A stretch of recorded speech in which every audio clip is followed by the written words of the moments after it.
Salut à tous, c'est Dan du Château et aujourd'hui on va se poser plusieurs questions dans cet épisode. La première c'est est-ce que tu veux être libre?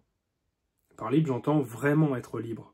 C'est-à-dire que là je n'entends pas le mot libre comme dans les slogans de campagne, je n'entends pas libre à la condition de remplir 50 ou 60 formulaires de CERFA, je n'entends pas libre avec un QR code à scanner pour le moindre nouveau petit problème. Là, je parle de vraie liberté. Je parle d'une liberté qui ne rembourse rien.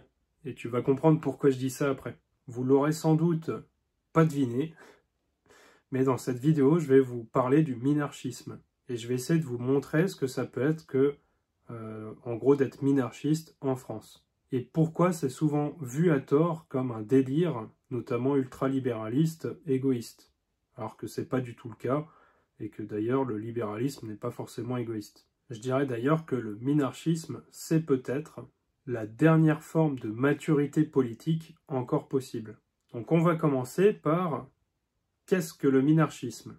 Alors commençons par préciser une chose, être minarchiste, c'est pas forcément être anarchiste au sens radical du terme. Je précise pour autant que l'anarchisme est très mal compris puisque ce n'est pas vouloir le chaos, hein, c'est pas vouloir un Mad Max français. L'anarchisme, c'est vouloir une absence d'État, ce qui n'empêche pas de faire société, donc c'est pas un chaos total. Mais le minarchisme, ce n'est pas non plus de l'anarchisme, dans le sens où le minarchisme, c'est un État minimal. En gros, un minarchiste, il ne veut pas une absence d'État, il veut un État qui reste à sa place. Donc il veut une autorité, mais qui soit minimale et non pas tentaculaire. Alors l'État minarchiste, il doit faire trois choses. 1. Il protège ton patrimoine, par exemple avec l'armée. 2. Il protège ta vie et tes biens, par exemple avec la police. Et 3. Il fait respecter les contrats, avec la justice. Et pour le reste, eh bien, c'est toi qui gères. C'est-à-dire que la santé, tu gères, l'éducation, tu choisis, la retraite, tu anticipes, la culture, tu finances ce que tu aimes, et la crise, eh bien, tu te retrousses les manches, tu te sors les doigts du huc, et t'attends pas que ce soit un état-maman qui fasse quelque chose, sachant qu'il le fait en plus avec ton argent de toute façon. Donc le minarchisme, pour moi, c'est une philosophie qui est brutale, mais qui est cohérente. Je dirais même que c'est une éthique de l'adulte. Le minarchisme, c'est regarder la vie sans avoir de filtre rose. L'État, en gros, doit juste empêcher qu'on t'agresse. Il ne doit pas t'élever comme un hamster domestique, dans une petite cage dorée. Alors ce minarchisme, c'est pas du tout une utopie pour le coup. C'est plutôt un pari. Et c'est faire le pari que la liberté est plus fertile que la contrainte. Et que l'individu vaut mieux que la machine. Alors pourquoi est-ce que le minarchisme, c'est un scandale en France? Eh bien en France, on peut critiquer absolument tout le monde, les riches, les pauvres, la police, la médecine, les syndicats, etc. Mais si tu touches à l'État, bah, c'est comme si tu insultais la mère de quelqu'un. Pourquoi? Bah, parce que l'État, en fait, ici, dans l'État actuel français, bah, c'est un État maman. Donc c'est la mère de tout le monde. On a grandi avec l'État, on vit avec l'État et on va mourir sous l'État. Et cet État, en fait, on l'aime même quand il nous étouffe. Parce qu'il est là dès ta naissance et même un peu avant avec des formulaires de déclaration et qu'il t'accompagne jusqu'à ton cercueil. Le souci en France, c'est que l'État ne se limite pas à organiser la société. Il produit des existences. Il te dit ce que c'est qu'une bonne vie, il te dit ce que c'est qu'un citoyen normal, et ce que tu dois penser, manger, dire, etc. pour vivre ensemble. Pour aller plus loin là-dessus, je te conseillerais d'aller lire Surveiller et punir de Foucault et son histoire de la sexualité. Donc le souci, c'est que l'État aujourd'hui, c'est pas ou c'est plus un outil, c'est devenu une religion.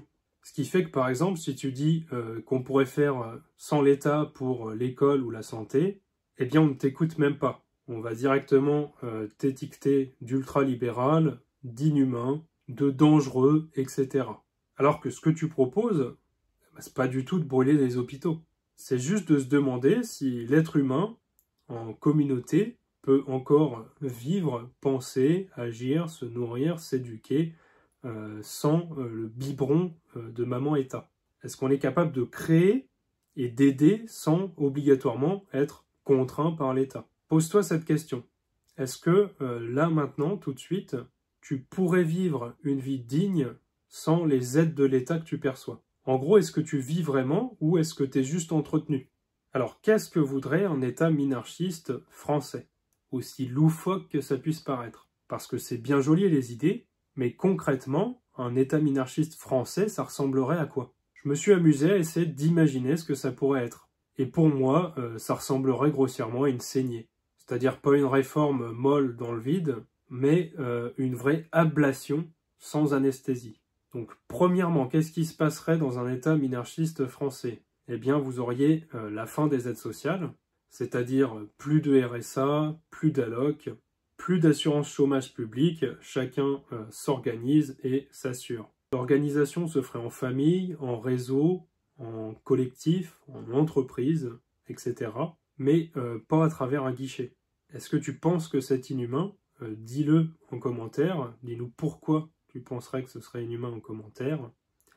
Pour ma part, je pense que c'est adulte. Deuxièmement, il y aurait la fin de la sécu obligatoire. Tu veux une mutuelle? Bah, libre à toi. Tu veux te soigner avec des médecines douces, avec un groupe de soins local ou avec un contrat privé? Bah, fais ce que tu veux. Tu veux cotiser avec d'autres? Bah, forme une coopérative. Mais en gros, l'État n'a pas à t'imposer une seule forme de santé. Troisièmement, sur l'éducation, plus d'obligation de l'État. Donc ce serait la fin du monopole de l'éducation nationale, la fin des programmes, des diplômes uniques et parfois de concours absurdes. Tu veux une école classique, une école religieuse, libertaire, sauvage, maison, digitale? Bah fais, mais sois responsable de ce que tu choisis. Quatrièmement, une fiscalité minimaliste. Là, plus besoin de te prendre la moitié de ton salaire, si ce n'est plus, pour t'offrir des services que tu n'as même pas demandé. Tu payes un impôt clair, réduit, pour la police, pour la justice, pour l'armée, point. Pas de prélèvement diffus, pas de TVA sur tout ce qui respire, juste ce qu'il faut pour que la société ne s'écroule pas, mais qu'elle ne t'écrase pas non plus. Alors oui, c'est radical. C'est radical parce qu'on vit dans un pays où on a oublié ce que c'était d'être libre sans être pris en charge. Un pays où la sécurité est devenue une religion et où la dépendance passe pour de la solidarité. Le minarchiste, lui, ne croit pas que le monde soit tout doux. Il croit surtout que l'État n'a pas à t'enfermer ou à te capitonner pour te protéger du réel. En gros, le minarchiste préfère une liberté inconfortable que de vivre sous une surveillance pseudo-bienveillante. Alors évidemment, il y a des objections au minarchisme et on va essayer aussi d'y répondre. Bon, à ce stade, tu es peut-être en train, je sais pas, de m'insulter ou d'insulter le minarchisme en te disant, mais et les pauvres, et les personnes fragiles, et ceux qui n'ont pas eu de chance, etc., etc. Bonne question que j'entends. D'ailleurs, je reprécise si je ne l'avais pas déjà fait, mais je ne fais que présenter ce que pourrait être le minarchisme en France. Mais on va prendre les objections une à une. Par exemple, les pauvres. Qu'est-ce qu'on fait des pauvres dans un État minarchiste français? En gros, qui va aider ceux qui tombent? Bah, le minarchiste te répondra les autres humains. Pas l'État, mais les autres humains. Ceux de ta communauté, tes voisins, tes amis, ta famille, des coopératives, des mutuelles libres, des communautés locales, etc. Il y a 1000 manières d'aider sans passer par une administration froide, lente, coûteuse et bien souvent humiliante. La solidarité, elle n'a pas du tout besoin d'être imposée pour être effective, pour exister. Je pense qu'on a tous déjà fait ou agi de sorte à ce que nous soyons solidaires sans que qui que ce soit nous ait dit de le faire. Ce qui nous manque aujourd'hui, c'est pas l'argent. Enfin, manière de dire, quand on a je ne sais plus combien de milliards de dettes, peut-être que si, l'argent manque un peu. Mais c'est pas ça qui est le plus important en fait. Ce qui manque réellement, c'est selon moi la responsabilité morale directe. Et là, je vous renvoie à La naissance de la morale dans le regard à le visage d'autrui chez Lévinas. Objection 2, on entend souvent que le privé, c'est forcément de l'inégalité. Bah oui, c'est de l'inégalité. Mais l'égalité imposée, bah désolé, mais elle produit souvent de la médiocrité obligatoire. Est-ce que ça vaut vraiment le coup de vivre tous au même niveau si ce niveau, c'est d'attendre des heures en préfecture, d'attendre des heures à l'hôpital, etc., etc. L'inégalité, notamment chez Nietzsche, ça peut être preuve justement d'une société vivante. La vraie injustice, c'est quand ceux qui veulent justement créer, bâtir, innover, apporter de la valeur, eh bien doivent s'excuser d'exister. On vit sur eux, mais ils doivent s'excuser de faire ce qu'ils font. Objection 3, mais le minarchisme, ça ne marche pas. Ah bon? Et la France actuelle, est-ce qu'elle marche? 3100 milliards de dettes, est-ce que ça marche? 6 Français sur 10 qui dépendent d'une aide sociale, est-ce que ça marche? Un passeport perdu, un État incapable de te le délivrer entre 3 et 6 mois, est-ce que c'est efficace? Alors évidemment, le minarchisme, ça ne promet pas un monde parfait. Mais ça promet un monde où tu retrouves ton poids existentiel. En gros, où tu redeviens acteur. Où tu ne te caches plus derrière l'État pour justifier ton inaction. Est-ce qu'il y aurait des ratés? Oui. Est-ce que certains tomberont? Oui. Mais ce sera notre responsabilité d'y répondre et non celle d'une machine déshumanisée. Donc le minarchisme, c'est une philosophie radicale et, selon moi, la fin de l'infantilisme. Le minarchisme, c'est pas une idéologie, c'est pas un caprice libéral, ni une obsession économique. Si tu penses ça, t'as rien compris du minarchisme. Le minarchisme, c'est vraiment une éthique existentielle. C'est un refus. Le refus d'être un enfant assisté toute sa vie. Le refus d'être nourri, bercé, protégé, etc., au prix de ta souveraineté. Le minarchisme, c'est une manière de dire « je ne veux plus être protégé par défaut.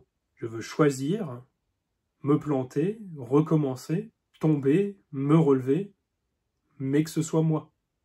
Que ce soit moi le responsable. » J'oserais presque dire que finalement c'est un retour au tragique. Parce que la vie est tragique, qu'on ne grandit pas quand on est perpétuellement dans les bras d'un état-maman, mais face au réel. Le minarchiste ne croit pas à l'utopie. Il croit à la vertu née de la liberté. En gros, un minarchiste pense que plus tu retires les béquilles sociales automatisées, plus les jambes se remettent à trembler et par la suite à marcher. Si tu veux vivre dans un monde sans risque, dans un monde de bisounours, alors d'une part, tu renonces à la grandeur, à la création, à la surprise, à l'authenticité, mais en plus, ça ne marchera pas de toute façon. En gros, un minarchiste dira qu'il préfère le réel imparfait à l'irréel administré. C'est choisir sa vie avec une dignité retrouvée.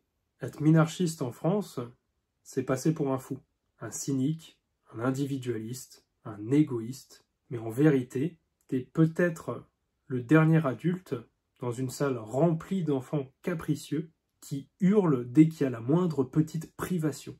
Et je le répète une dernière fois, mais le minarchiste n'est pas un radical. Ce n'est pas quelqu'un qui veut dominer les autres, il veut simplement reconquérir le droit d'exister par lui-même. Alors je pose une question, une dernière question, et je demanderai d'y répondre sans slogan, sans indignation automatique irréfléchie, et sans bouclier idéologique, mais avec honnêteté, sincérité. Est-ce que vous voulez vraiment être libre ou seulement protégé? Je vous laisse y répondre en commentaire. J'espère que cet épisode vous a plu. N'hésitez pas à partager, liker, vous abonner, commenter, me dire ce que vous en pensez. Voilà, c'était une petite tentative, un petit essai que je trouvais intéressant de faire. Donc j'aimerais bien avoir un retour honnête. Retrouvez mon site où je parle encore une fois d'hygiène à la fois mentale et physique. Et l'autonomie, ça passe aussi par les finances. Le bien-être passe aussi par les finances, qu'on le veuille ou non. Donc ce que je vous conseille, c'est de passer par mon lien, qui est un lien affilié vers mon courtier qui s'appelle DeGiro, et vous aurez 100 € de frais de courtage remboursés si vous passez par ce lien. Il y a aussi d'autres liens affiliés. Encore une fois, ça ne vous coûtera rien de plus. Parfois, ça vous offre des réductions. Et vous soutenez mon travail sans avoir à payer le moindre sou supplémentaire. Voilà, je vous remercie pour votre écoute et je vous souhaite une bonne journée. Ciao!